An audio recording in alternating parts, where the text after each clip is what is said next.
After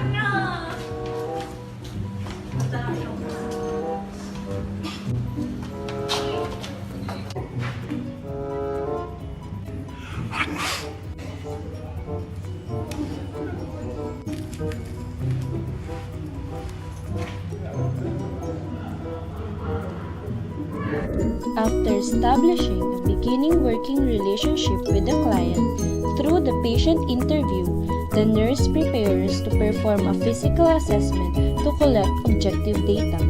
The information collected in the interview warrants that a physical assessment is necessary. This additional data will help to determine clients' nursing diagnosis, collaborative problems, and whether a referral to a primary caregiver is necessary. For the nurse to become proficient with physical assessment skills, the nurse must have basic knowledge in 3 areas. First, in types and operation of equipment needed for a particular examination. Let me give you an example. Here is a pen light, sphygmomanometer, otoscope, tuning fork, stethoscope, etc. Second is in preparation for the setting, oneself and the client for the physical assessment. And third is the performance of the 4 assessment techniques, which are the inspection, palpation, percussion, and auscultation. Today, we will focus on physical examination techniques. 4 basic techniques, which are the inspection, palpation, percussion, and auscultation, must be mastered before you can perform a thorough and complete assessment of the client. We will provide descriptions of each technique along with guidelines on how to perform the basic technique. The first technique that the nurse must have a knowledge with is the inspection. Inspection involves using the senses of vision, smell, and hearing to observe and detect any normal and abnormal findings. This technique is used from the moment that you meet the client and continues throughout the examination. Inspection precedes palpation, percussion, and auscultation because the latter techniques can potentially alter the appearance of what is being inspected.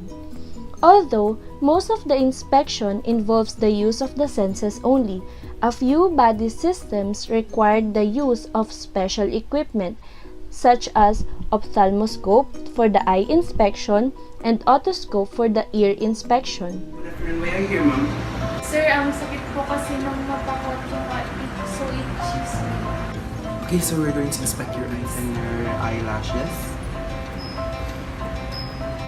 So we're going to inspect the eyeballs and the eye socket, if it is protruding or if it is sunken. So we're going to check the bulbar conjunctiva and also the sclera for color, clarity, and also for its consistency.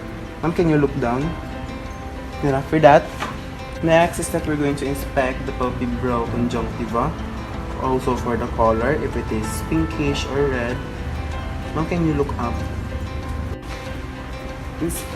We're going to inspect the lacrimal apparatus over the lacrimal glands.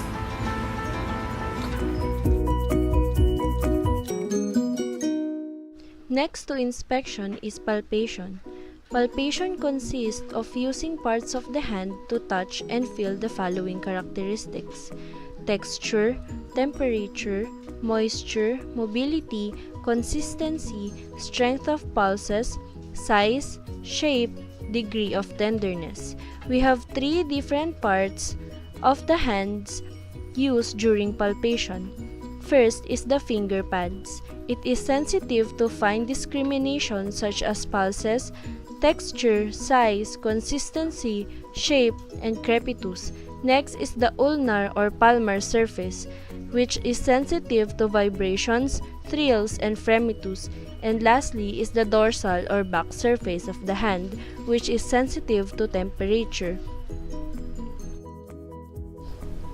The depth of the structure being palpated and the thickness of the tissue overlying that structure determine whether the nurse should use first light palpation. To perform light palpation, Place your dominant hand lightly on the surface of the structure. There should be a very little, less than 1 centimeter or no depression at all. Feel the surface structure using circular motion. Use this technique to feel for pulses, tenderness, surface skin texture, temperature, and moisture. Deep palpation. Place your dominant hand on the skin surface and your non-dominant hand on top of your dominant hand to apply pressure. This should result in a surface depression between 2.5 and 5 centimeters. This allows you to feel a very deep organs and structure that are covered by thick muscle. Guidelines we consider in performing palpation. In general, the examiner's fingernails should be short and the hands should be a comfortable temperature. Standard precautions should be followed if applicable. Proceed from light palpation, which is the safest and the most comfortable for the client, to moderate palpation, and finally to deep palpation. The third one is percussion technique. It involves tapping body parts to produce sound waves. These sound waves or vibrations enable the examiner to assess underlying structures. Percussion has several different assessment uses, including eliciting pain, determining location, size, and shape, determining density, detecting abnormal masses, and eliciting reflexes. There are 3 types of percussion. First is the direct percussion.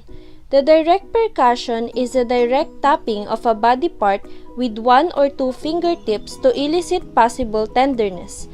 Second is the blunt percussion. It is used to detect tenderness over organs by placing one hand flat on the body surface and using the fist of the other hand to strike the back of the hand flat on the body surface.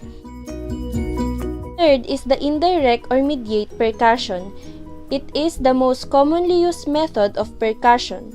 The tapping done with this type of percussion produces a sound or tone that varies with the density of underlying structures. The following techniques help to develop proficiency in the technique of indirect percussion.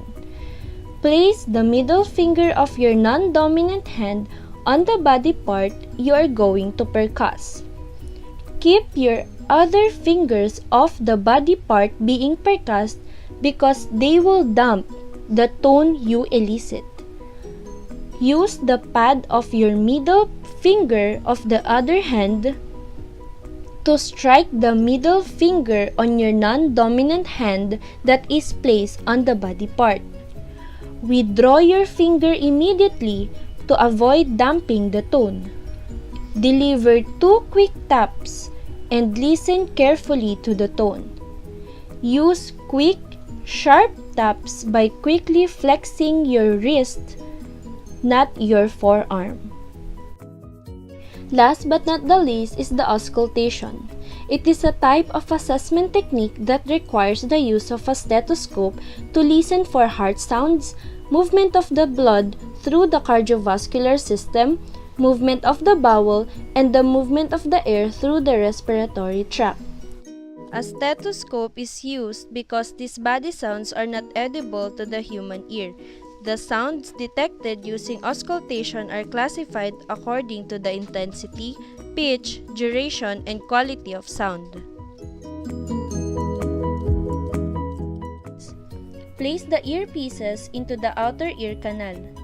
They should fit snugly but comfortably to promote effective sound transmission. The earpieces are connected to binaurals or metal tubing which connect to rubber or plastic tubing. The rubber or plastic tubing should be flexible and no more than 12 inches long to prevent the sound from diminishing. Angle the binaurals down toward your nose. This will ensure that sounds are transmitted to your eardrums. Use the diaphragm of the stethoscope to detect high-pitched sounds. The diaphragm should be at least 1.5 inches wide for adults and smaller for children.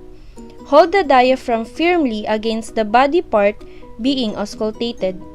Use the bell of the stethoscope to detect low-pitched sounds. The bell should be at least 1 inch wide. Hold the bell lightly against the body part being auscultated. Some do's and don'ts in using stethoscope.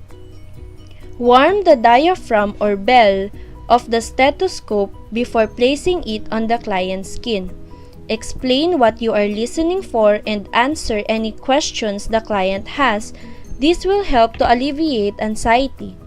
Do not apply too much pressure when using the bell.